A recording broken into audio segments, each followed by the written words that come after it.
I'd like to welcome everyone to our Distinguished Speaker Program presented by UCLA Anderson Center for Finance and Investments and the Student-Run Investment Club. Thanks to Dick Roll, Pansy Yang for their leadership in helping build CFI, and thanks to the strong involvement of the student leadership, Eric Kornbach and IFC in particular, who's been such a key energy source behind these events. Tonight, we welcome one of our most distinguished alumni from the class of 1976 and one of the best-known figures in the investment community, Larry Fink, Chairman and CEO of New York-based BlackRock, Inc. As you're well aware, and I'm sure you are because you've taken the finance classes, UCLA Anderson has an outstanding faculty in finance and an outstanding finance program. We say this not just because our faculty's research and thought leadership in the field has such an impact in research and on practice, but also because of the quality and the number of our graduates who make their way into investment banking, venture capital, and corporate finance. And of course, Larry Fink is the poster child of such success among our graduates. Just to give you the lay of the land for the evening, so the program will have three parts. Larry will share his insights on leadership and culture and the importance of the human side of organizations, particularly in light of BlackRock's recent merger with Merrill Lynch. We'll open it up then for Q&A, and then finally Professor Richard Roll, who's the director of the Center for Finance and Investment, is going to join Larry for some final thoughts and questions. Let me just introduce one of our most distinguished guests before I begin, and that's Chancellor Charles Young, who served for 29 years as Chancellor of UCLA and whose name literally encircles the entire UCLA campus. When you drive on that Charles Young Drive, you are in fact driving on Chancellor Young. So you might want to say hello there.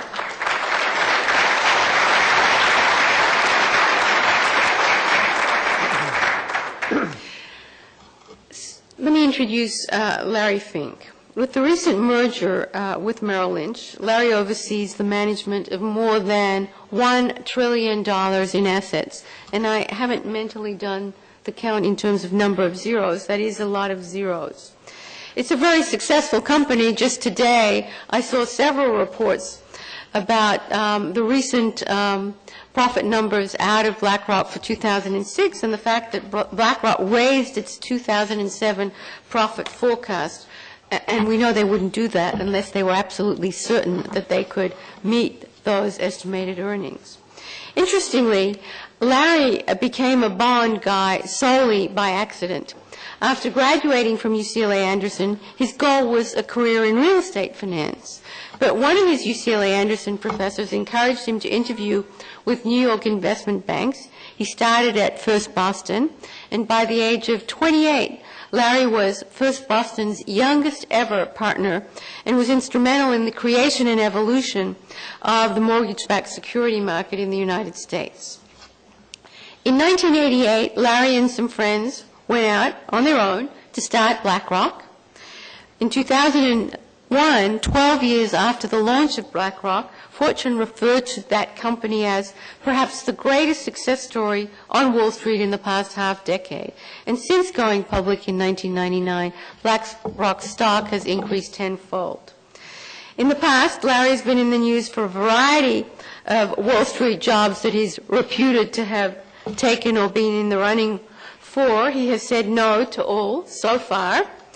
Fortunately for us, Larry did say yes to us. He is the chairman of the UCLA Anderson Center for Finance and Investments, and we're very proud and privileged to have him in that role. Since the deal with Merrill, Larry has been traversing the globe nonstop, focusing not just on customers, but on the people side of his business. To me, that's the mark of an exceptional leader who focuses on the essence of what makes organizations great. To say that Larry is a true blue Bruin is an understatement. Being a Bruin is an all-in-the-family Fink legacy. His wife Laurie, his father Frederick, his brother Stephen, his sister-in-law Catherine, his nephew Jeremy, and his niece Jessica are all UCLA alumni. So when they say, "Go Bruins," There's a lot of heft behind that. We're very fortunate that Larry's with us. Listening to Larry, I am certain that you'll learn a lot about leadership, finance, global economics, and how to keep your feet on the ground. Please welcome Larry Fink. I thought it would be best for me to talk about what's on my mind, and what's on my mind is not necessarily worrying about the financial markets, but really worrying about the integration of two firms. On top of that, integrating two firms with a mindset of globalization. And these are very difficult trends that are going on in building an organization that was really basically a New York-centric organization, an organization that was really founded on a bunch of friends, and now evolving into a company that has now a $22 billion market cap, managing $1.1 trillion in assets. So let me just go over the organization and then talk about what we're trying to do in evolving the organization so we can become one of the leading financial services companies in the world. Let me see if I get this right. So I'm going to talk about our challenges at BlackRock. I'm going to talk about culture, which is the most important foundation of any financial services company. And I'll talk about leadership directly at BlackRock. So who are we today? So this is a little dated slide because today we announced our earnings. We have $1.125 trillion at the end of the year. As you can see, it's broken out 42% in fixed income, 21% in cash, 33% in equities, 33, that's now over, close to $500 billion in assets, and then 4% in alternatives. Today we just crossed over the $50 billion mark in alternatives, so 4% sounds small, but over the course of things, it's quite large. And then you can see on the right-hand side, your left-hand side, no, your right-hand side, the breakout of financial institutions, tax-exempt institutions, and retail. So a very balanced organization. We have not just one constituent that we have to work with, and that also presents another dilemma for our organization. So we have now over 5,000 employees. We have 500 investment professionals. We're in 18 countries, and this is a problem. It's a problem that the world is getting flatter, and yet the opportunity is getting larger, and the problem is, how do you mesh an organization to have one common culture? How do you mesh an organization that have a common belief that leadership in Taiwan can think and act no differently than leadership in Melbourne or leadership in New York? And these are the issues that we're trying to focus on now.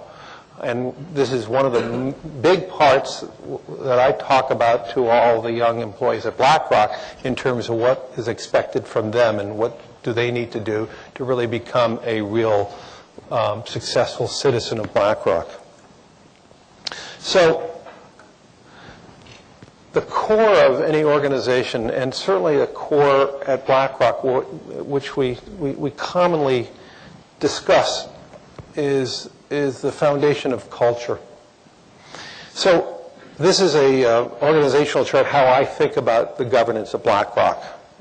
You have to have a common culture that bonds everybody together.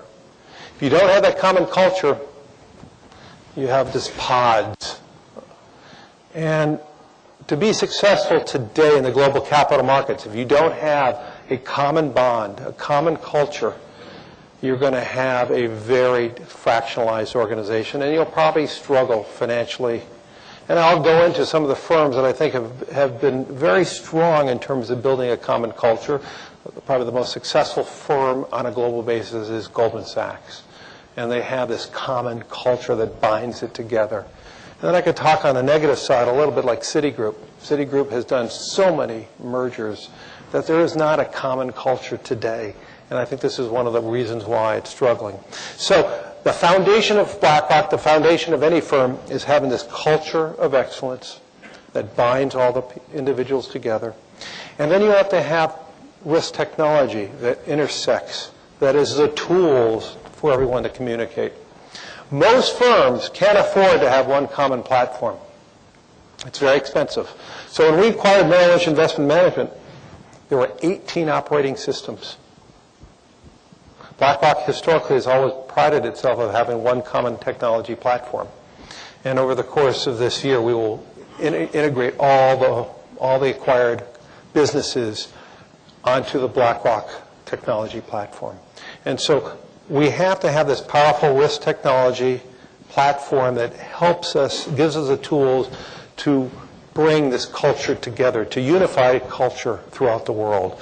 And then you obviously need to have this global perspective that forces the connectivity of culture through technology.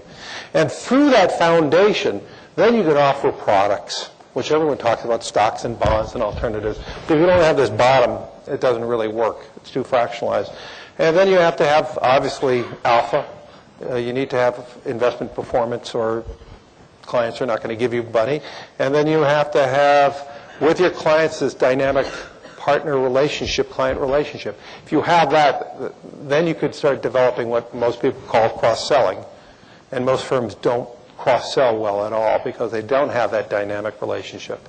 And so this is what I believe is a cornerstone of how we are trying to meld BlackRock in, with a new platform. But I would also say to all of you as you're entering your professional lives that you need to think this way. So defining our culture at BlackRock, I mean, these sound, kind of pie in the sky, Pollyanna type of traits, but these are truly core values. Respect in the workplace, client centricity, teamwork. These are really important characteristics. You will fail at BlackRock if you don't think like a team, don't work with a team. You don't communicate. You don't communicate problems before you communicate successes. Having a global perspective, having integrity, and most importantly, being passionate about your job. The important change, I would say, in the last few years, you could cite these traits. They could be true for any company. It's the execution of these traits and the reminding of these traits through your business activities, not through words, but how you perform and how you interact with your fellow partners in the firm. But the big change, I would say, going forward is this global perspective. If you do not have a global perspective, you're going to probably fail in the future. I tell young people at BlackRock, if you're going to be successful in the future, you better think about having at least 5 years of your career outside of the U.S. For us to be successful at BlackRock, we cannot be that arrogant to think that we are going to be just a New York company. We cannot be just so arrogant to think that all pipes have to flow to Manhattan. We are going to have very substantial enterprises in different parts of the world. And as I said, I do believe the next generation CEO of BlackRock is going to be one who had a very extensive international background. So let me go over some of the traits. Respect. You have to always be open to point of views. We do want to have we don't want to have people to be just yes people, but you need to have people respecting of different views. And you need to organize that framework that people have respect, but that people are willing to listen to different views. And just be passionate about those views, and it works. I think one of the big reasons for our success, starting 19 years ago with zero assets to now the fourth largest investment firm in the world, is because of this idea of respecting each other and making sure that we're listening. So client centricity. The trend that we see globally, clients are worried about the low world interest rate environment. Clients are struggling with very high liabilities, be it insurance companies, be it pension funds, state or corporate pension funds, high net worth individuals. They're all struggling with risk and returns, risk and rewards now. And clients are looking for different solutions. And if you're not a good listener, you're not going to be able to cross-sell. And so one of the powerful tools we try to tell everyone, try to be mindful that if you have a half an hour conversation with your client, your job is to speak less than 10 minutes. Your job is to be a good listener. and respond to their issues. You could always come back. Well, we find too many people like to talk and feel self-important about talking and offering and showing clients that they know what they're talking about. Most importantly, though, is what we find out is if you're a good listener to your clients and you understand your clients' needs, you have a far greater ability to cross-sell products. And so being client-centric, being more than just an asset manager, think of yourself as a problem solver. Performance. We have a lot of clients that really like us. In fact, some of my clients think, we have become friends. I would tell you my friendships would last a lot longer than our business relationship if we don't have the performance. So our job every day, every week, every month is to produce alpha. And there's no second to that. You have to be responsive. You have to do your job. You have to find opportunities to make returns. If you can't do it, or if you overpromise to your clients excess returns and the marketplace does not provide you with that opportunity, you're going to have unhappy clients, and unhappy clients take away money. And so this is another issue that we talk to our employees all the time. And another indication, we don't have at BlackRock an executive floor. I sit on the trading floor. And in fact, what we did this year was even more unique. We had maybe 3 or 4 of the key executives on one of the major trading floors. I moved the other 3, the different floors. It is my idea, if you're going to think global, and if you can't get up and walk to a different floor, walk to a different building, work with the other leaders, it's going to be pretty hard to say to your people in London or Shanghai or Tokyo that we could be a global firm. So we don't have a global firm. Well, I mean, we don't have a executive office suite. All of us sit on different floors, mostly different trading floors, and it's a good indication to clients. So they come in, they see, performance matters. The CEO is sitting on a floor where all the manufacturing alpha occurs. So just another symbolic indication for us.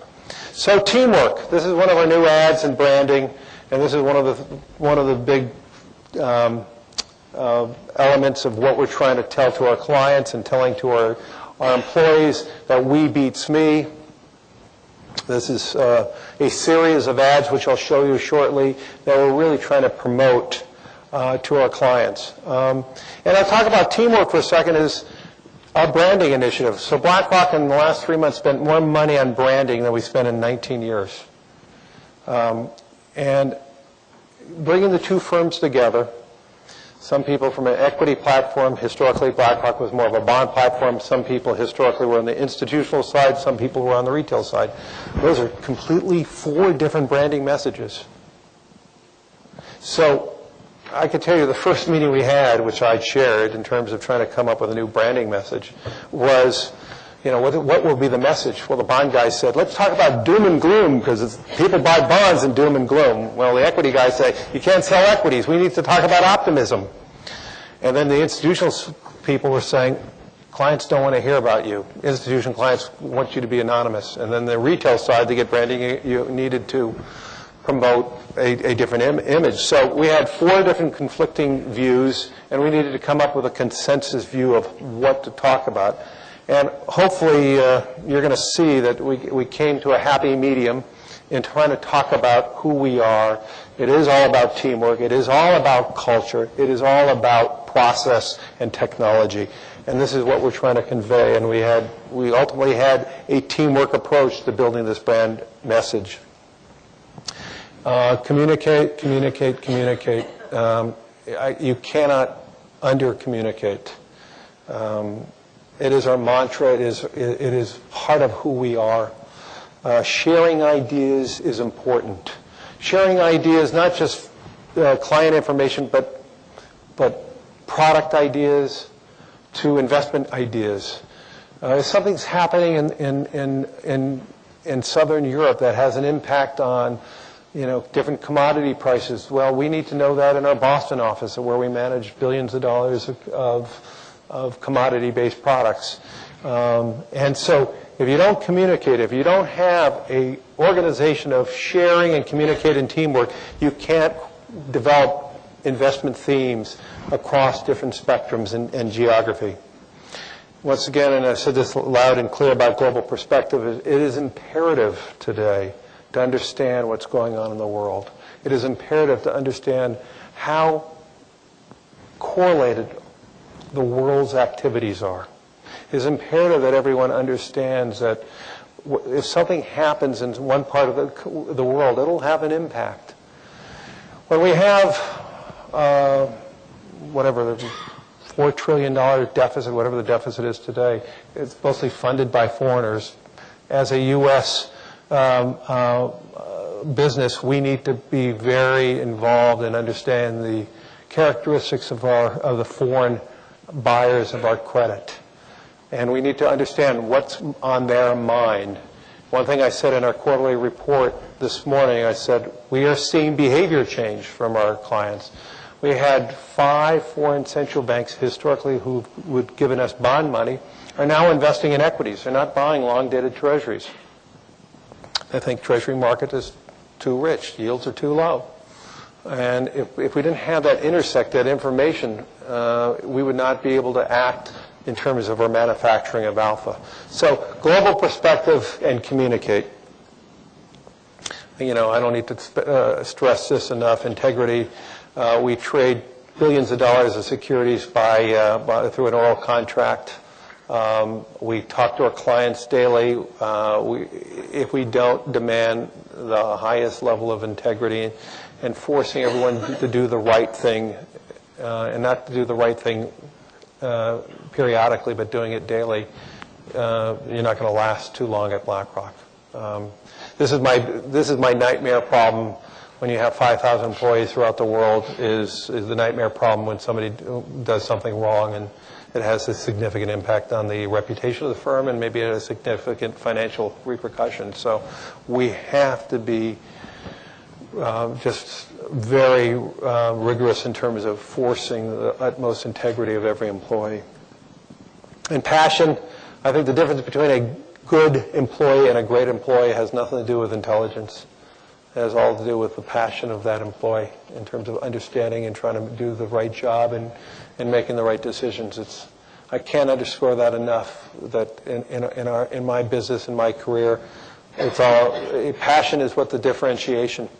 Way back when I was part of when I was a young citizen in the finance world, when I was very involved at First Boston's training program, it was very interesting to note that at First Boston then we were hiring all the best and brightest from all the different business schools. And the people who went to these business schools were the best and brightest in undergraduate and best and brightest maybe in their job in between undergraduate and business. And we hired the best and brightest from those business schools. And so then you do a time study out 10 years, and you found a really remarkable bell-shaped curve in success. And you say, how can that be? All these people are great. They all just, the filtering process of making all these people strong, we should have it very biased to the right-hand side of success. And that's not really the case. And in my mind, the big differentiating factor of all these smart young people over a career is the passion of their job. And being at the right job, not selecting a job just because it's a good place to work, but you got to select a job or the company where it's the right place for you to work, and it all comes down to this. So just real quickly, leadership at BlackRock. Most importantly, you got to manage yourself first. If you manage yourself, manage people in managing the business. We talked about this. You got to understand how to manage yourself on a daily basis. This is all intersecting with values and integrity. If you manage yourself, then you're possibly competent enough to manage people. And managing people is through team building, communication, a drive for excellence, empowering other people, inspiring other people, and developing talent. This is a very difficult task now as we become more global, in making sure that we have the same processes and we have the same programs. And so it's very difficult when you have, like in Japan, most of our Japanese employees speak only Japanese. And how do we make sure that we have the same processes? And what we're trying to tell them, if they want to become truly global as citizens, that they're going to have to learn English. And they're going to, ultimately, some of them are going to have to move from Tokyo to maybe Hong Kong or London or New York. And so these are all the things that we need to do, is managing people consistently throughout the world. And then managing the business, strategic thinking, doing the right merger at the right time, having a global perspective, managing our growth, and really making sure that we have enterprise ownership, that we have employees that really have a significant ownership in the overall company. And then but just as important as anything is having a rigorous client focus. So let me just end this and just show you a few slides of what we are trying to come away with our ad campaign. And the day we announced the merger, or the day we closed the merger, we had what we called the BlackRock passport on everyone's desk. With these ads, or with these images, and with these statements, and I'm going to just share them with you real quickly. But most importantly, our ad campaign that I discussed earlier was really not. It was really for our employees more than our clients. It was my idea if our 5,000 employees could all believe in our message, the leverage of those 5,000 employees to our clients is enormous. And so let me just share with you what we try to do in our message to our clients, but mostly to our employees. So a BlackRock citizen is passionate in the belief that the value of information multiplies when it's shared. Sounds familiar when I was talking to you about core values earlier. And these are you've probably seen some of these ads, or hopefully you saw some of these ads. If not, maybe I should pay for these. Understand that there are things you could do as a team that are impossible as an individual. Respect differences, is fundamentally curious, enjoys technology, would rather be consistently correct than occasionally brilliant. Sees a pattern in complex events, looks beyond the surface of things, understands risk and exploits it, and is respectfully anti-bureaucratic. Believes firmly in doing the right thing, is comfortable anywhere in the world, is a trusted partner. Believes that anything is possible. I saw this in the paper, in one of the newspapers I read this morning. And that's it. So hopefully those ads spoke about all the things that we're trying to do in driving leadership and driving this global firm. So I'll open it up for questions.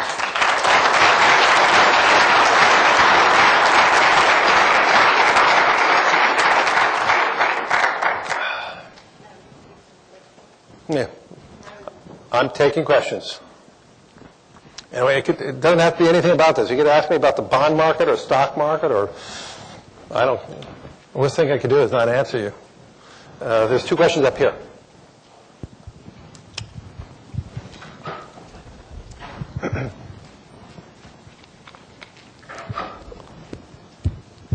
Larry, thanks for coming back to UCLA. My question is, I was wondering if you could give your opinion. Who are you and what year are you? I'm Terry Loughran. I'm Anderson, class of 98. I work with Southwest Securities in Newport Beach, and I started my career with Merrill Lynch in New York. My question is, how do you feel about, the press that's been going on about the executive pay packages and the size of those packages? I was wondering if you could give your opinion on that. Yeah, I think it's mostly nonsense. I spoke to a lot of reporters the day when Nardelli stepped down, and I said,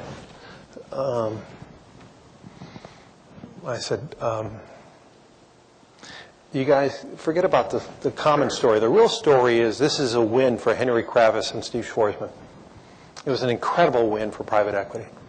I am confident when that thing happened, when Nardelli stepped down, that 50 CEOs, public CEOs, called Blackstone, KKR, and the other private equity firms and said, I can't handle this. This is just not worth it. There is a dichotomy going on that, why should private companies employees and executives make a lot of money, and public CEOs who have much greater difficulties because they have to deal with the press and Sarbanes-Oxley and all the other issues that private companies don't. They don't have the same, they're not being paid in the same way. So I think we have a bad dichotomy going on. We have a bunch of gadflies who are on CNBC who speak all the time. My criticism about the press is they generally don't get too many high-quality, smart people speaking. So, they have generally people who are willing to talk because they're willing to try to promote who and what they do. It's all about self-promotion. And so the whole story is not told. Nardelli was not a bad CEO in terms of what was going on in the company that he inherited. He was a bad executive who had a tin ear, who was not responsive to shareholders. And I'm not here to suggest that he didn't deserve to be terminated, but the facts, how the press portrayed his comp, they said $210 million he was given to step down. Well, the facts are not true. He was given $10 million, which I think was absurd. The board should not have given that $10 million to step down. But the $200 million was the contract that he signed of economics that he gave up when he left GE.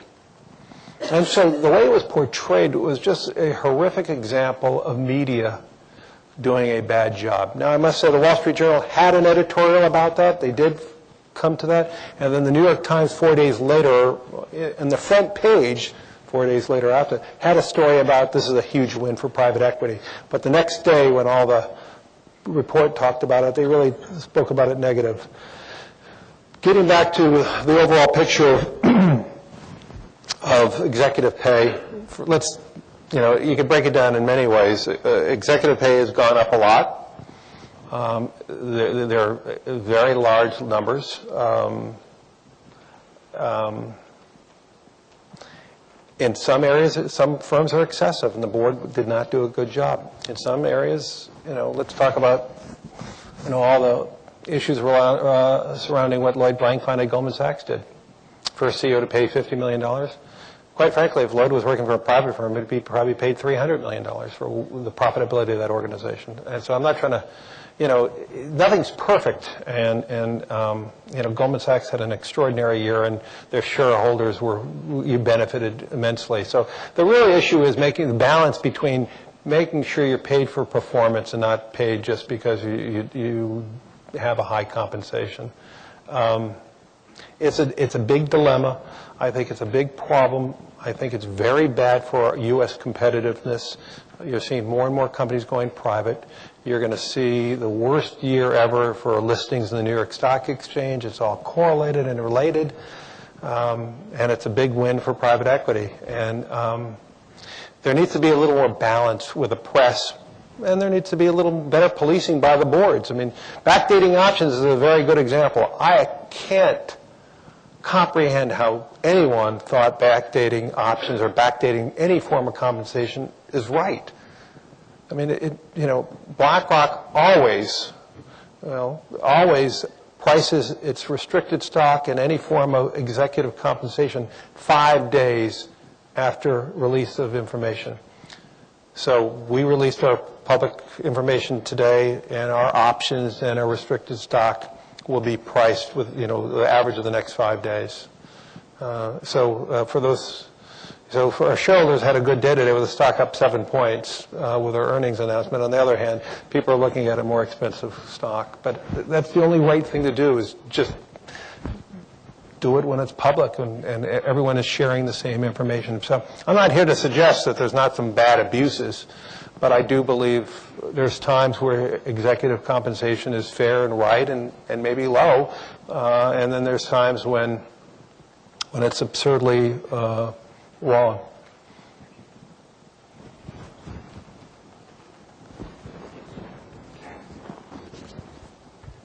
Hi, my name's Skylar Ramirez. I'm a fully employed MBA class of 09. I work in private wealth management. A lot of my clients right now are nervous because of the inverted yield curve and the reports that the OPEC nations are selling off their U.S. treasuries aren't making them feel any more comfortable. And for a lot of them, they're starting to wonder if they should get out of bonds and into equities. We're trying in a lot of ways to push them in the other direction. What would you say to people who are nervous about that, and what's your general view on the inverted curve and when it might go away? Well, we are, when I'm asked the question, which I tell people to get out of bonds, I would not own 10-year treasuries at a 460 or 470, wherever it is today, 476, I guess. I'd own cash. It's 5.25%. And I'd put it in dividend stocks or large cap stocks on a global basis, probably a 50% allocation in global large cap stocks. I mean, to me, that's on a risk reward is far better. The yield curve is inverted principally because it's not the OPEC countries, it's China and Japan buying immense amount of dollar-based assets. Well, I had an OPEC country today award us, it was an Asian country, government award us $1 billion of bonds today. So we're still seeing large flows. In terms of the Middle Eastern clients of ours, they're actually investing more in equities right now and alternatives. But I mean, the reality is right now there's just excess global liquidity, and that's why we're sitting here with an inverted yield curve. I wouldn't worry about the inverted yield curve as much if liquidity dries up, which will change the shape of the yield curve. I'd be much more worried about credit. The credit market is absurdly overpriced. It's just a sign of excess liquidity, and everyone is, the last 2 years you were paid for taking tremendous risk, and those who take tremendous risk were the biggest beneficiaries. And so if I was, if I had a big pool of money, I'd be allocating away from people who had great excess returns the last 2 years because they probably did it by taking enormous risk. I'm talking about in the public security market, not in the private equity market. Yes, in the back.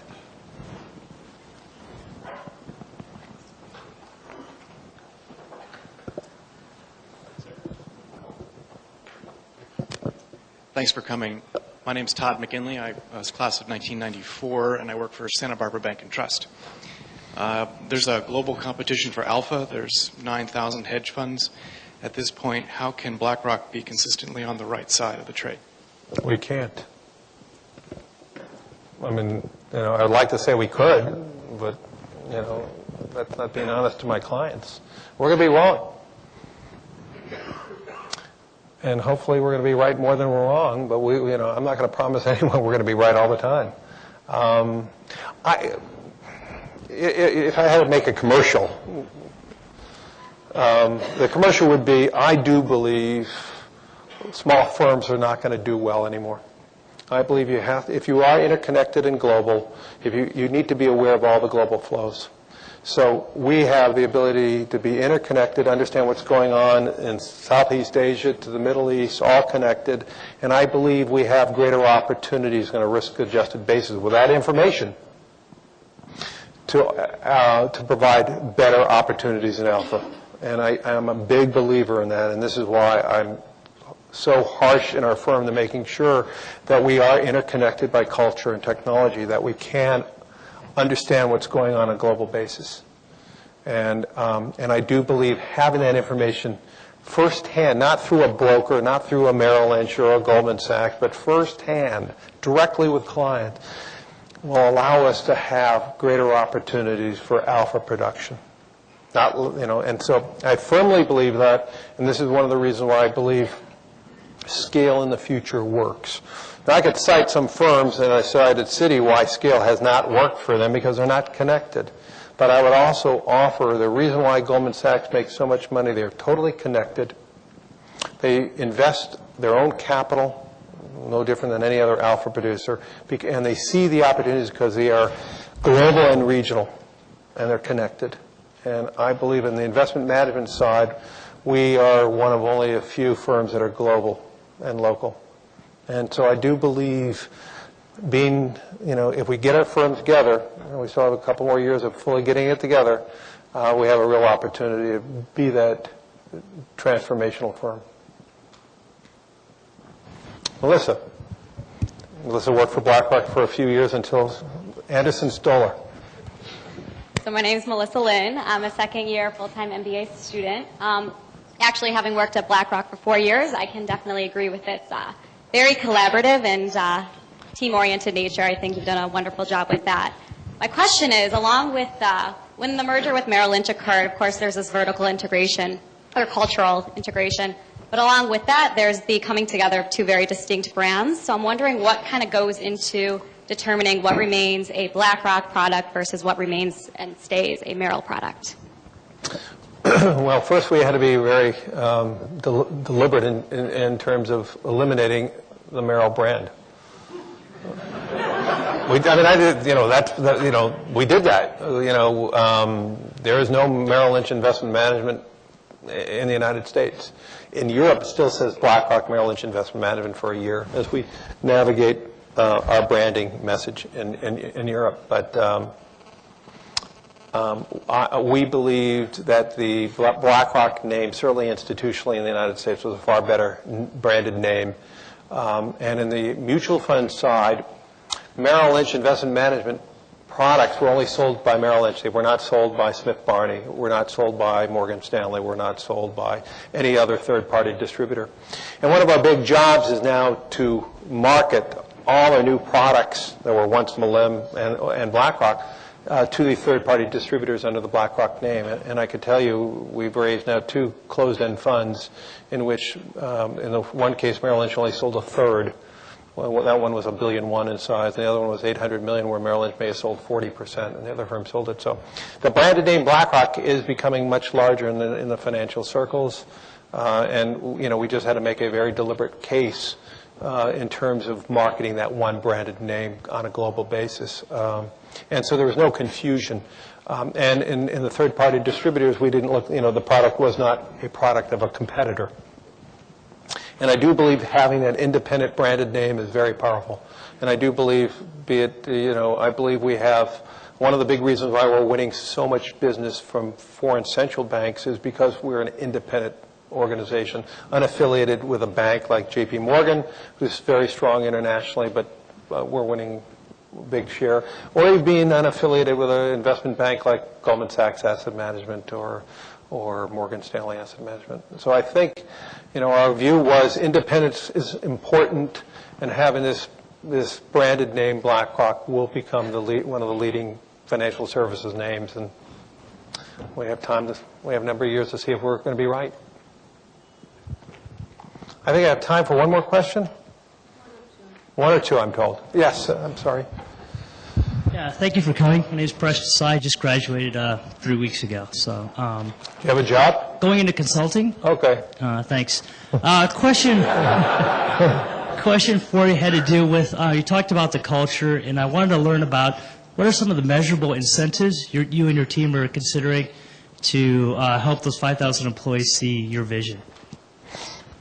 Measurable incentives.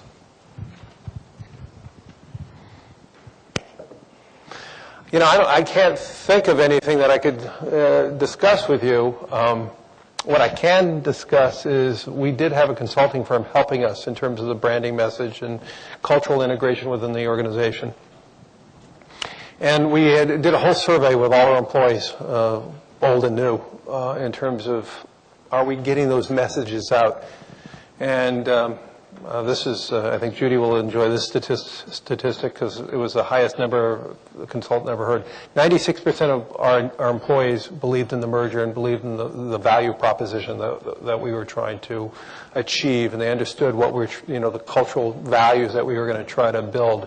And so what the survey told us was the message is out. Now we just got to make sure that the behavior is consistent with the message. And there's nothing measurable about that. It's just blocking and tackling every day and making sure that every executive, every manager is exhibiting the correct behavior, and that behavior is now passed along to all employees. But I don't have any tools that I could tell you definitively as to how to measure these cultural issues. We are going to do another survey this summer with all of our employees, and we will have another management retreat. We're doing a lot of town hall meetings. I will be in Europe for 2 weeks starting next week, visiting all our offices there, and then I will see clients in the Middle East. But it's just showing up, discussing with them, hearing what's on everyone's mind, and trying to adjust to if there are any issues that are particular about that one region. And, you know, I'm confident we're not successful in every region, and I'm confident we're not successful in touching every employee. But I am also confident that we're touching the majority of regions very well and the majority of employees. And it's going to be by example over the next few years to achieve what we hope to achieve. Well, that's it. I'm entitled to ask you the last question. Oh, okay.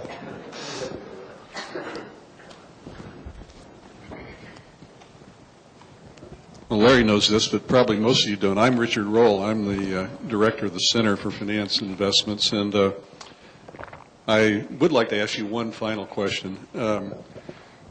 Your emphasis on globalization, I think, is right, and you mentioned that listings on the New York Stock Exchange are going to be very low, and a lot of this business is migrating outside the country. It looks like the financial center of the world is going to be shifting from its traditional location in the future. So my question is, why do you live in New York? Because I'm not here? Because my wife told me I'm living in New York? That's probably the right answer. Why New York? Well, I'm not going to write off New York, and I'm not going to write off. I think when you think about the global capital markets, and I could have shown slides to the growth of the global capital markets, how it's growing so rapidly. And we cannot be arrogant enough as Americans to think that we're going to be that dominant in this one area.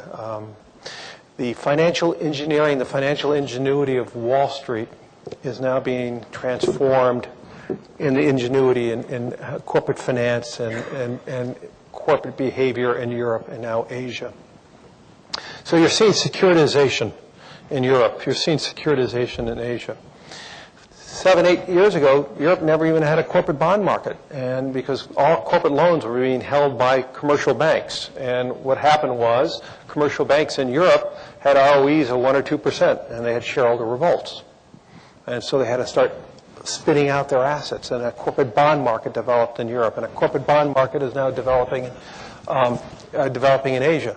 And so you think about the tools and now the liquidity and the growth of corporations in Asia and in Europe. You have a growth of the IPO market. You have a growth of those exchanges. So, a lot of the successes in Asia and Europe are just natural successes, and the global capital markets are growing. And this is another reason why I believe, as an investment manager, you better have scale, because more and more products are going to be overseas in the U.S. So some of this change in behavior is not a change in behavior, but a success of the globe, the success of our financial markets on a global basis. The negatives, though, of the U.S. are not necessarily problems associated with the financial markets, but they're problems associated with federal policy. It is far easier for us to hire non-domiciled residents in the UK than we have here in the United States. It is really difficult to get work visas for foreign students in the United States. It is a pain. It is very expensive. In London, it's easy.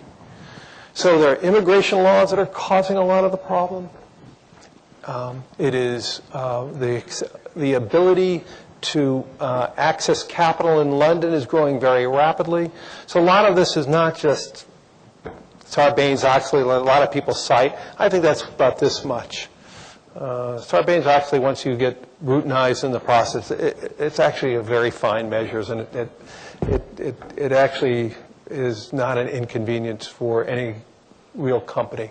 It is an inconvenience for small companies. It's certainly an inconvenience for foreign companies because, they're going to say, well, I have to do all this certification in the U.S. Why don't I just list in Shanghai, or why don't I just list in Frankfurt? And so that's the problem. So we used to be the center of all global listings. We're not anymore. Sarbanes-Oxley has something to do with it. And the other big issue is, and I hear this from a lot of CEOs overseas, they don't want to list in the United States because of our tort law.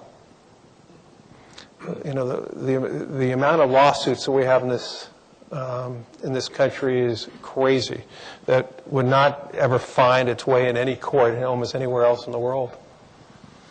And so they're not listing here for legal reasons.